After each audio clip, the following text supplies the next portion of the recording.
Dhurandhar 2 the revenge या चित्रपटामध्ये राकेश बेदींनी साकारलेलं जे पात्र आहे जमील जमाली यांचं हे पात्र अत्यंत महत्वाचं आहे. हे चित्रपट शेवटाकडे गेल्यानंतर प्रत्येकाच्या लक्षात येतं. या त्यांच्या पात्राबद्दल परवा अर्जुन रामपाल काय म्हणाला ते तुम्ही ऐकलं असेलच. चलो भाई पिक्चर तो देख लिया, भूख लगी है, कुछ खिलाओ यार, कुछ खिलाओ. भूखे मर गए यार. अब तो सबको खा गए सर. आता ज्यांनी धुरंधर अजूनपर्यंत बघितला नाही त्यांच्यासाठी सांगतो की या व्हिडिओमध्ये स्पॉइलर असणार आहेत, त्यामुळे तुम्ही विचार करूनच हा व्हिडिओ पुढे बघा. जेव्हापासून धुरंधरचा पहिला पार्ट आला त्यानंतर धुरंधरमध्ये असणाऱ्या प्रत्येक कॅरेक्टरची चर्चा चालू झाली. रहमान डकेत, अर्जुन रामपालनं केलेलं मेजर इक्बालचं कॅरेक्टर जे इलियास काश्मीरीवरती होतं. या चित्रपटामध्ये काही खऱ्या गोष्टी त्याचबरोबर सिनेमॅटिक लिबर्टी घेऊन बनवलेली पात्र अशा पद्धतीच्या अनेक गोष्टी आहेत. अगदी नवाज शरीफ सुद्धा या चित्रपटामध्ये दाखवलेलं आहे, ते तुम्ही बघितलं असेलच. त्यामुळे झालंय असं की या चित्रपटामध्ये प्रत्येक कॅरेक्टर खरं आहे याचा शोध घेता घेता लोक शोधायला लागले की जमील जमाली हे कॅरेक्टर कुठून आले. त्यामुळे जमील जमाली यांचा शोध सुरू झाला आणि प्रत्येकाच्या लक्षात आलं की जमील जमाली हे लॅरी मधले एक राजकारणी असणाऱ्या नवीन गबोल यांच्या कॅरेक्टरवरून घेतले. ते दिसायलाही तसे आहेत, कपडेही तशाच प्रकारचे घालतात.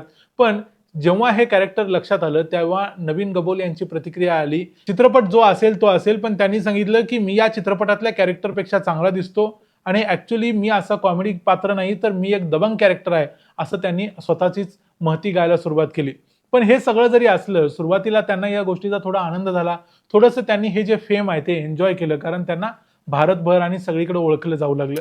पण नंतर आता धुरंधर 2 आल्यानंतर मात्र त्यांचं जीवन अतिशय अवघड झाले अशा काही बातम्या येतात. कारण धुरंधर 2 मध्ये असं दाखवलं की जमील जमाली हे रॉचे एक स्पाय होते आणि त्यामुळे त्यांना आता पाकिस्तानमध्ये गेली 40 वर्ष ते राजकारण करतायत, पण आता मात्र त्यांना पुढचं आयुष्य आपलं कसं असेल असा प्रश्न पडला असेल. मग नक्की जमील जमालीचं हे पात्र ज्यांच्यावरून घेतलंय ते नवीन गबोल आहेत तरी कोण?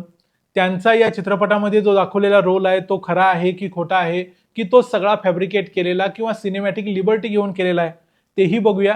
आणि याच्याशिवाय बघूया की आता सध्या त्यांच्याबद्दलच्या काय बातम्या येत आहेत आणि नेमकं काय चाललंय.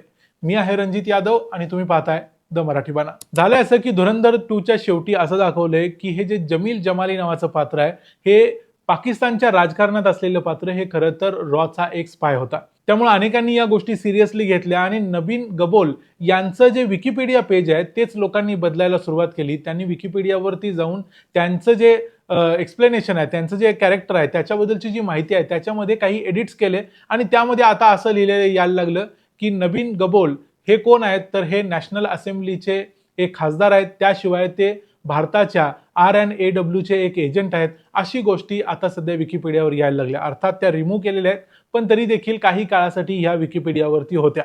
दुसरी गोष्ट व्हायला लागली की लोक आता नवीन गबोल यांच्या मुलीला शोधायला लागले, कारण प्रत्येकाला असं वाटत होतं यालिना कॅरेक्टर हे देखील खरं असेल, त्यामुळे मग यालिनाचं पात्र कुणावरून घेतलंय हे शोधायचा प्रयत्न केला. काही लोकांनी नादियाला शोधून काढलं, काही लोकांनी महिनला शोधून काढलं, पण ऍक्च्युली नादिया गबोल जी राजकारणात आहे ती नवीन गबोल यांची पुतणी आहे, ती त्यांची मुलगी नाही. त्यांच्या मुलीचं नाव महिन गबोल आहे असं बोललं जातंय, पण याची सुद्धा कन्फर्म काही बातमी नाही. आता नवीन गबोल यांचा थोडासा इतिहास बघूया, म्हणजे हे पात्र आहे तरी कुठलं आणि त्यांचा इतिहास मूळचा काय आहे. चित्रपटात दाखवलंय की 45 वर्षापूर्वी जमील जमाली यांना भारतातून पाकिस्तानात पाठवलेलं होतं राजकारण जॉईन करण्यासाठी, पण प्रत्यक्षात नवीन गबोल हे पाकिस्तानच्या लॅरी टाउनमध्ये जन्मलेले आहेत. ते बाहेरून कुठूनही आलेले नाहीत. त्यांचा मागच्या जवळजवळच्या 100 वर्षांचा त्यांच्या फॅमिलीचा इतिहास आहे. त्यांची एक खासियत म्हणजे त्यांचा जन्म 1962 झाला असला तरी त्यांची फॅमिली, त्यांचे आजोबा खान बहादूर अल्लाह बख्श गबोल हे त्याच्या अगोदर जवळजवळ 50 वर्षापासून राजकारणात होते. ते कराचीचे कलेक्टर होते. त्याचबरोबर नंतर त्यांनी कराचीमध्ये मोठमोठ्या जमिनी विकत घेतलेल्या होत्या. त्यांनी घेतलेल्या जमिनीवरच नंतर कराचीमध्ये अनेक ठिकाणी जे भारतातून फाळणीनंतर लोक गेले त्यांच्यासाठी वसाहती बांधल्या गेल्या होत्या. या खान बहादूर अल्लाह बख्श यांचं एक वैशिष्ट्य म्हणजे यांनी 1927ची बॉम्बे प्रेसिडेन्शियल निवडणूक लढवलेली होती आणि त्यावेळेला मुंबई कायदे मंडळामध्ये ते निवडून देखील आले होते. आता तुम्हाला लक्षात असेल, काहींना माहिती असेल नसेल, पण पूर्वी स्वातंत्र्याच्या पूर्वी जे बॉम्बे स्टेट होतं त्या बॉम्बे स्टेटमध्ये आताचं मुंबई देखील येत होतं, गुजरातचा बराचसा भाग येत होता, त्यानंतर कराची सुद्धा येत होतं. त्यामुळे बॉम्बे स्टेट हे खूप मोठं आणि लांबुडकं अशा प्रकारचं हे स्टेट होतं. त्यामुळे त्या बॉम्बे स्टेटमध्ये ते त्यावेळेला निवडून आलेले होते. नंतर ते सिंधच्या स्टेट असेंब्लीमध्ये निवडून गेले वगैरे वगैरे. या सगळ्या इतिहासानंतर जेव्हा PPP या पक्षाची स्थापना बेनझीर भुट्टोच्या वडिलांनी म्हणजे जुल्फिकार अली भुट्टोंनी केली, त्यावेळेला देखील हे खान बहादूर त्यांच्या सोबत होते. त्यामुळं एक प्रकारे गबोल फॅमिलीचा त्या सिंधच्या राजकारणावर चांगला वर्चस्व आहे आणि लॅरीमधूनच ते राहत असल्यामुळं तिथं लॅरीमध्ये त्यांचं वजन आहे.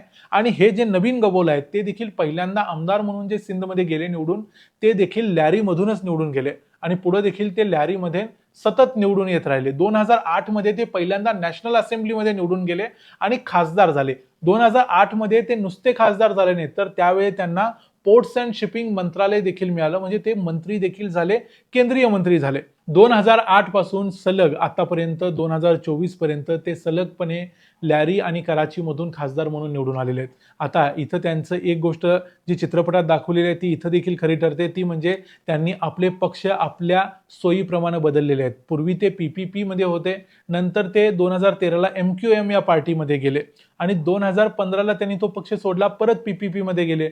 थोड्या काळासाठी त्यांनी इम्रान खानच्या तेहरीके इन्साफला देखील पाठिंबा दिला. अशा बऱ्याचशा गोष्टी त्यांनी केल्या. आता सध्या 2024ला ते PPPच्या तिकिटावर कराचीमधून निवडून आलेले आहेत. आता सध्या देखील ते खासदार आहेत. आता चित्रपटामध्ये जे दाखवलंय त्याप्रमाणे जर बघितलं तर लॅरीमध्ये ज्या गँग्स होत्या त्या गँग्समध्ये बाबू डकेत, रहमान डकेत, त्याचबरोबर अरशद पप्पू हे सगळे जे गुन्हेगार होते, या गुन्हेगारांना नबीन गबोल यांनी आपल्या सोयीप्रमाणे वापरलं. जसं जमील जमालीनं वापरलं हे दाखवलंय त्याच पद्धतीनं ज्या वेळेला आपल्या फायद्याचे असतील त्यावेळेला त्यांना सांभाळलं, ज्या वेळेला नसतील त्यावेळेला त्यांना मारून टाकलं. त्यांनी अशाच प्रकारे रहमान डकेतला मारण्याचा कट आखला, त्यांनी अशाच प्रकारे अरशद पप्पूला पकडून दिलं, अशाच पद्धतीने त्यांनी उझैर बलोचचा देखील काटा काढला. हे त्यांनी स्वतः पाकिस्तानमध्ये एक इंटरव्ह्यूमध्ये सांगितलंय की उझैर बलोच हा इराणी पासपोर्टवरती निघून गेलेला होता, त्याला मी स्वतः पकडून दिलं, हे ते स्वतःच सांगतात. उज़ैर जब गिरफ्तार हुआ दुबई से, तो उज़ैर के गिरफ्तारी के लिए रेड पोर्ट से जो वारंट इशू हुआ वो मैंने करवाया था. याशिवाय SP असलमच्या संदर्भातल्या ज्या गोष्टी दाखवलेल्या आहेत त्याच देखील खऱ्या आहेत. SP असलमला त्यांनी निलंबित केलेलं होतं, नंतर त्यांनीच SP असलमला परत आणलं आणि रहमान डकेतचा काटा काढला. या सगळ्या गोष्टी या नबीन गबोल यांच्या बाबतीत अगदी चपखलपणे बसतात. जमील जमाली हे जे कॅरेक्टर घेतलंय ते नबीन गबोल यांच्यावरच घेतलंय, यामध्ये कोणताही डाऊट नाही. पण यातला जो शेवटचा सीन आहे तो खरा की खोटा हे मात्र कुणी सांगू शकणार नाही. त्यामुळे भारतातून मोठ्या प्रमाणावर जसे लोक चित्रपट बघतायत, जगभरात प्रत्येक देशामध्ये हा चित्रपट चालतोय आणि प्रत्येक ठिकाणाहून आता नबीन गबोल यांना सर्च केलं जाते. अनेक वेळा विकिपीडियामध्ये हे जी छेडछाड केलेली होती त्यामुळे असंही दिसायला लागलं की ते रॉचे एजंट आहेत वगैरे वगैरे.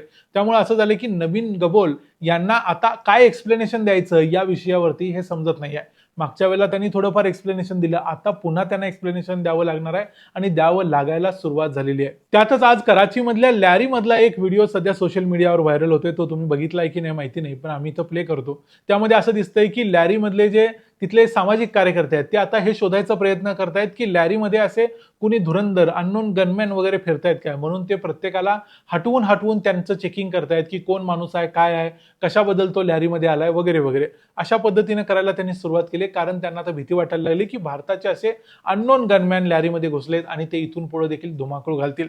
पण प्रत्यक्षात ज्यांना धुमाकूळ घालायचा होता त्यांनी धुमाकूळ घातला, ते निघून गेले आणि ते जरी असतील तरी त्यांना कुणीही पकडणार नाही, अशा पोझिशनमध्ये असतील, ते रस्त्यावर कुठं झोपणार नाहीत. पण हे काही जरी असलं तरी आदित्य धर यांनी त्यांच्या धुरंधर या दोन्ही चित्रपटांमध्ये अशा पद्धतीनं सत्य असत्याचं मिश्रण केलंय. काही ठिकाणी खऱ्या गोष्टी आहेत अशा वापरलेल्या आहेत, काही ठिकाणी त्यांनी सिनेमॅटिक लिबर्टी घेतलेली आहे आणि अशा गोष्टी घडवलेल्या आहेत, अशा गोष्टी बदललेल्या आहेत, बेमालूमपणे बदललेल्या आहेत की त्यामुळे सगळंच काही खरं आहे असं प्रत्येकाला वाटायला लागले. आणि त्यामुळे जी पात्र त्या काळात होती त्या प्रत्येक पात्राला आता इनसेक्युअर वाटायला सुरुवात झाली, अर्थात ते जिवंत असेल तर. त्यामुळं आदित्य धर यांनी या चित्रपटामध्ये ज्या पीक डिटेलिंगची चर्चा सध्या सोशल मीडियामध्ये सगळीकडे व्हायला लागली, इंटरनेटवरती जो व्हायरल झालेला शब्द आहे, या पीक डिटेलिंगमुळे अनेकांचं आयुष्य धोक्यात आले. त्यापैकी एक नबीन गबोल सुद्धा असणार आहेत. या व्हिडिओमध्ये इथंच थांबूया. हा व्हिडिओ तुम्हाला कसा वाटला ते आम्हाला कमेंट्समध्ये जरूर सांगा. व्हिडिओ आवडला असेल तर व्हिडिओला लाईक करा, चॅनलला सबस्क्राईब करा. पुन्हा भेटू पुढच्या व्हिडिओमध्ये, तोपर्यंत पाहत राहा द मराठी बाणा. जय हिंद, जय महाराष्ट्र.